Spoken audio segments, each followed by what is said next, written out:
Assalamualaikum warahmatullahi wabarakatuh. Kembali bersama saya, bersetia di SPTMPD, dosen FKIP Universitas Jambi. Kembali kali ini kita akan bersama-sama berlatih dan juga membahas soal-soal tes kemampuan dasar akademik atau TKDA, atau nama-nama lain misalnya TKD atau tes kompetensi dasar, TPA atau tes kompetensi akademik, TIU atau tes intelijensi umum, dan juga berbagai nama lainnya yang pada dasarnya ini adalah satu tes untuk seleksi awal untuk berbagai keperluan, misalnya seleksi calon pegawai negeri sipil, seleksi pegawai BUMN, seleksi P3K, kemudian untuk keperluan studi lanjut ataupun untuk masuk ke pascasarjana, dan juga untuk keperluan sertifikasi dosen. Pada kesempatan kali ini kita akan bersama-sama mengerjakan TKDA, yaitu mengenai aritmatika. Sebelum kita lebih jauh menyaksikan tayangan ini, silakan diklik tanda lonceng, kemudian tanda jempol, kemudian tanda panah atau arah untuk membagikan tayangan ini kepada khalayak ramai, dan juga kalau ada yang perlu dikomentari silakan berkomentar di kolom komentar. Kalau kita bicara aritmatika itu adalah bagian dari kemampuan numerik yang berkaitan dengan operasi dasar bilangan atau operasi hitung bilangan, mulai dari penjumlahan, pengurangan, perkalian, sampai kepada pembagian. Jadi sebenarnya materi ini ataupun tes aritmatika ini mengulang kembali pelajaran-pelajaran yang sudah kita dapatkan di bangku sekolah, baik dari SD, SMP, maupun SMA. Kita bisa langsung menyimak soal yang pertama. Di sini ada 27 ditambah 34, kemudian diberikan tanda kurung dan diberikan tanda pangkat 2 atau kuadrat. Kemudian dikurangi 2345. Di sini kita diminta untuk mencari hasilnya. Perlu kita ingat kembali bagaimana aturan operasi hitung bilangan yang seperti ini. Jadi operasi hitung campuran namanya, melibatkan berbagai operasi baik penjumlahan, pengurangan, perkalian maupun pembagian. Aturan dasarnya adalah perkalian dan pembagian itu didahulukan daripada penjumlahan atau pengurangan. Namun kalau ada tanda dalam kurung, maka itulah yang didahulukan. Kemudian kita biasakan menghitung dari sebelah kiri. Nah, sekarang kita lihat. Di sini ada tanda dalam kurung di mana isinya adalah 27 ditambah 34. Itu yang kita hitung terlebih dahulu. 27 ditambah 34 adalah 61. Kemudian tanda kurung ini di luarnya diberikan tanda pangkat 2 atau kuadrat. Berarti kita kalikan dengan angka yang sama. 61 dikali 61. Menghasilkan 3721. Itu hasil dari operasi hitung dalam tanda kurung. Kemudian ada lagi operasi lainnya, yaitu pengurangan. Hasilnya itu dikurangi lagi dengan 2345 sehingga menghasilkan 1376 atau yang C. Kita lanjut ke soal nomor 2. Lagi-lagi di situ ada tanda dalam kurung, kemudian ada tanda namanya tanda akar itu ya. Lalu ada tanda kali, kemudian bagi. Nah, yang perlu kita ketahui perkalian dan pembagian itu adalah dua sisi yang saling berlainan. Pembagian adalah kebalikan dari perkalian. Sama halnya dengan pengurangan adalah kebalikan dari penjumlahan. Nah, di sini ada tanda akar. Akar ini adalah kebalikan dari kuadrat atau kebalikan dari pangkat. Kalau tidak ada angkanya, berarti dia kebalikan dari pangkat 2. Jadi seperti itu dasar perhitungannya. Kita mulai dengan perhitungan di dalam tanda kurung. Karena itu aturan dasarnya, kita mulai dari yang tanda kurung terlebih dahulu. Di situ ada akar 1369 dikali akar dari 2401. Nah, di sini kita dahulukan dulu berapa hasil dari akar-akar tersebut.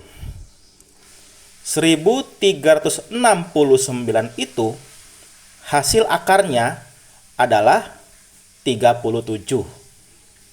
Sementara akar dari 2401 adalah 49.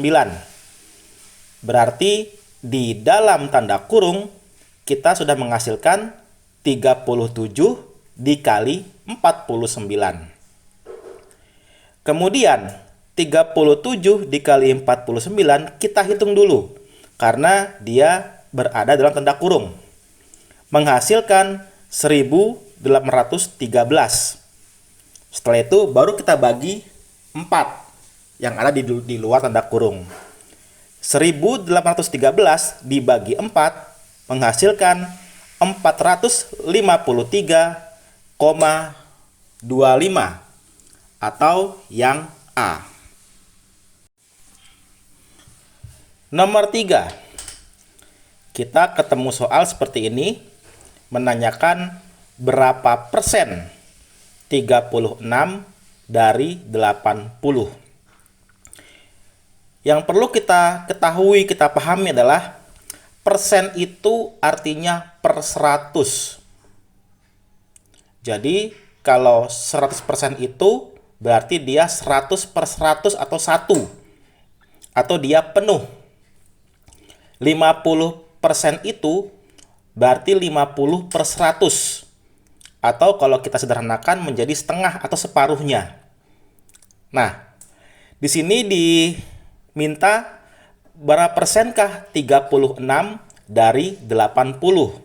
Sehingga dapat kita simpulkan di sini 80 itu adalah 100-nya atau nilai penuhnya.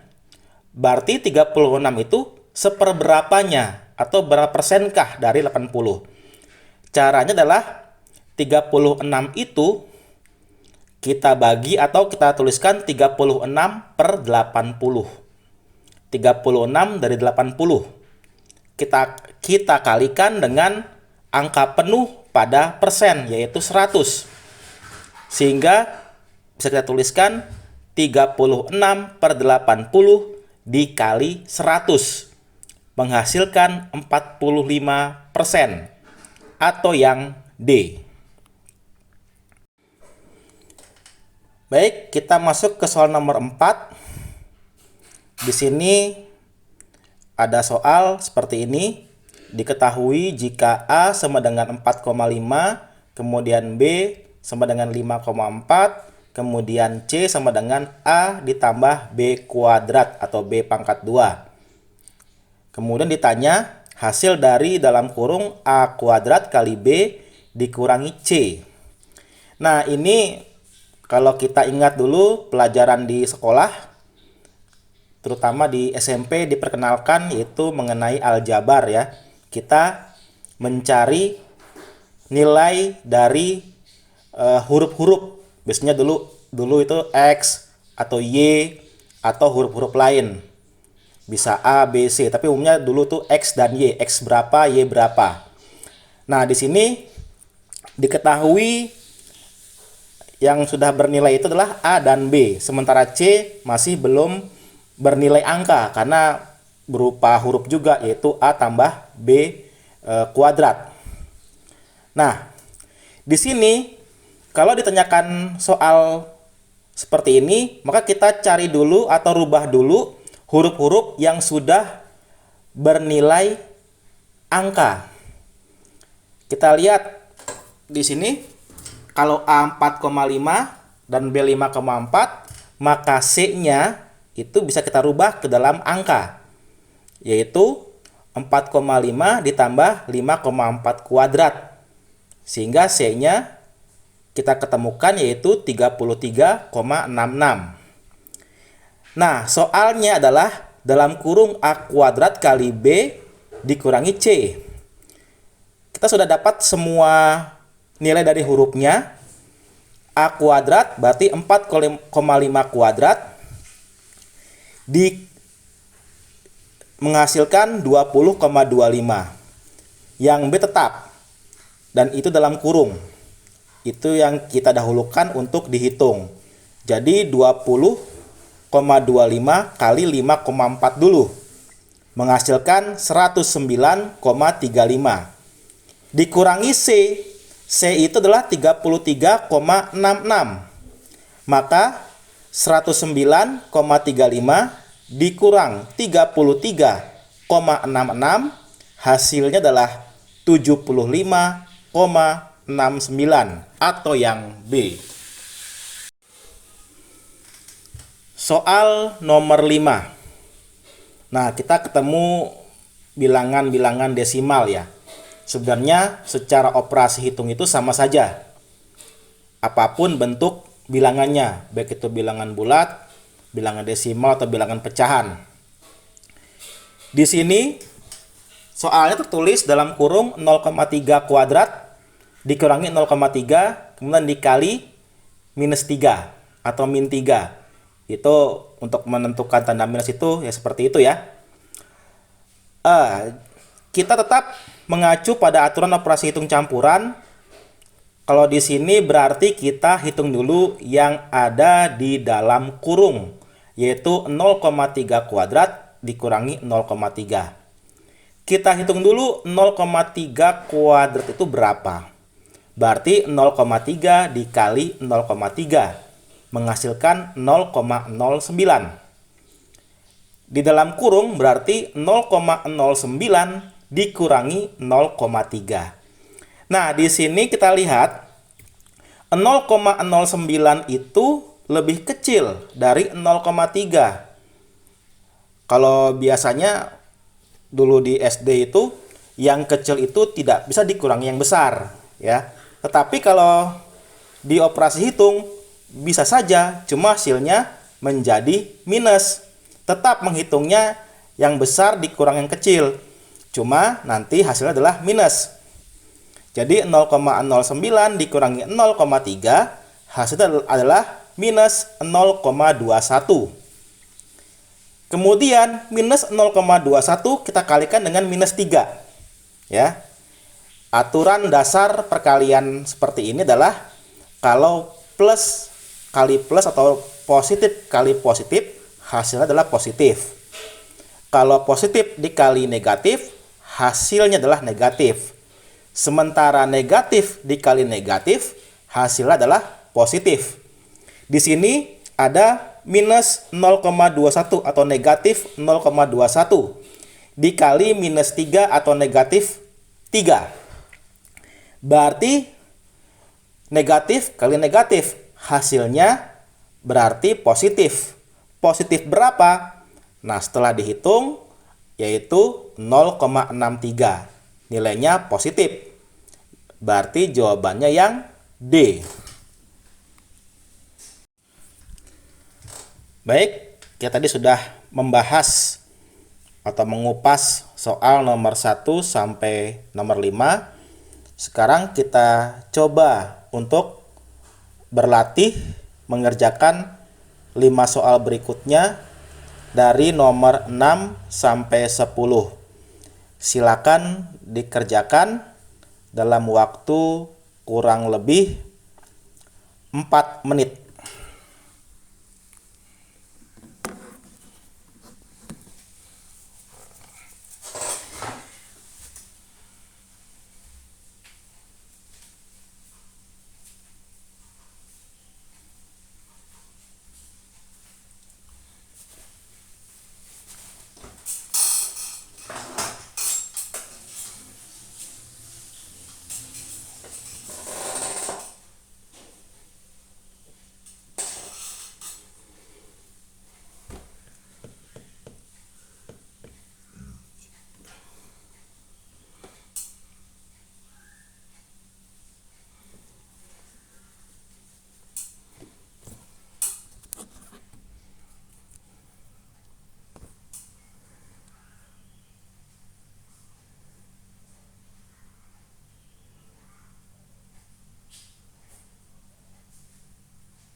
Demikian tadi pembahasan kita mengenai tes kemampuan dasar akademik, yaitu tes kemampuan numerik aritmatika atau operasi hitung bilangan. Semoga bermanfaat untuk kita semuanya. Untuk kunci jawaban pada latihan soal nomor 6 sampai 10 dapat dilihat di akhir tayangan ini. Semoga sukses mengikuti seleksi yang diikuti dan mendapatkan hasil yang diharapkan. Kita jumpa lagi di lain kesempatan pada pembahasan yang lain masih mengenai persiapan tes kemampuan dasar akademik. Terima kasih. Wassalamualaikum warahmatullahi wabarakatuh.